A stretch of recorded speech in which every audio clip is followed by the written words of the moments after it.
নাবালিকা খুনের রহস্য সমাধান করল কালিয়াচক থানার পুলিশ। গ্রেপ্তার এক। মালদার গাজল, কালিয়াচক এবং ইংরেজবাজার থানার আধিকারিকদের নিয়ে একটি বিশেষ দল গঠিত হয়। 9 দিন আগে ফোন মারফত যোগাযোগ হয় মৃতার সঙ্গে এক যুবকের বিশ্বজিৎ মণ্ডল নামে। এদিকে প্রথম দেখা আগের দিনে দুজনের মধ্যে শারীরিক মিলনও হয় বলে খবর। মালদা পুলিশ সুপার প্রদীপ কুমার যাদব সাংবাদিক বৈঠক করে জানিয়েছেন, ধর্ষণ করা হয়েছে নাবালিকাকে। শারীরিক সম্পর্কের পর বিয়ে করার জন্য বাধ্য হতে থাকে মৃতা, কিন্তু অভিযুক্ত বিশ্বজিৎ মণ্ডল তার নাকচ করে দেয়, কেননা বিশ্বজিৎ পূর্ব বিবাহিত, 2 সন্তানের বাবা। এরপরে মৃতার ওড়না জড়িয়ে শ্বাসরোধ করে খুন করা হয় মৃতাকে।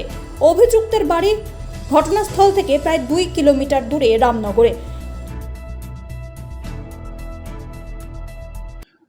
परिवार থেকে আমরা কমপ্লেন্ট পেয়েছি अराउंड 4:55 अराउंड 5 PM के आसपास।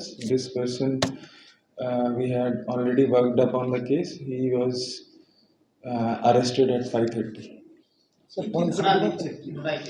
কেস ওখানে যে কমপ্লেন্ট পেয়েছি ওখানে আমরা পেয়েছি যে मतलब ওর ফাদার যে যে যত ফ্যাক্টস জানে ওর উপরে যে কমপ্লেন্ট করেছে ওর উপরে 302-201 হয়েছে। এখন আমরা যে কনফেস করেছে এর জন্য আমরা অ্যাডিং সেকশন পক্সো পাঠাচ্ছি।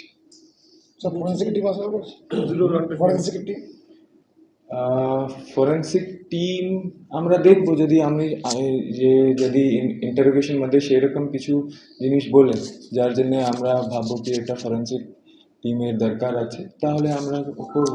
কিন্তু পোস্টমর্টম জন্য আমরা একটা বোর্ড অলরেডি রিকোয়েস্ট করেছি, 3 ডক্টরের বোর্ড, ভিডিওগ্রাফি রিকোয়েস্ট করেছি, ম্যাজিস্ট্রেটের রিকোয়েস্টও বলেছি ওর জন্য।